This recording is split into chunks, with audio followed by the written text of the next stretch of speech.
I had a meeting in my office yesterday after business hours with Postmaster General Patrick Donahoe, and he said to me that they have done a lousy job of public relations at the U.S. Postal Service with regard to Sioux City's processing center.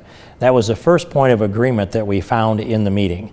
But as we drilled down into this, and as I pressed to get an extension for Sioux City so that there'd be an opportunity to offer a business model that could compete with their plan to close Sioux City's processing center for the USPS, it was clear to me that they are going to close 325 processing centers across America. The number will go from 500 and some on down to 175. There is no room for Sioux City's processing center in this plan, and whatever we might do in Sioux City to offer a counter proposal will not and cannot succeed. So even though I am frustrated with the intransigence on the part of the public relations of the U.S. Postal Service, I've concluded that there is no hope that the processing center will stay open, and it's time for us to understand that, accept it, and move on to things that we can win at. And again, I'm not very happy with the results of this, and I'm not very happy with the way the Postal Service has dealt with Sioux City.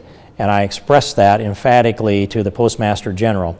But in the end, this is a reality, and it's time for us to move on to some other things that we can succeed at. And I want to thank the Sioux City people, all the leadership there, Jim Price included, Mayor Hobart, Paul Eckert, Chris McGowan, and many others who've worked so hard to keep the processing center open in Sioux City.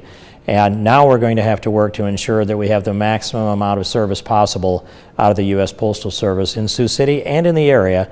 And we have all of those small post offices that are lined up now with have an opportunity to find another business model, so to speak. 62 of them in the 5th Congressional District, many more in the whole state of Iowa. We're trying to work with all of those communities to make the best case we can for the best kind of service possible, especially in our small communities.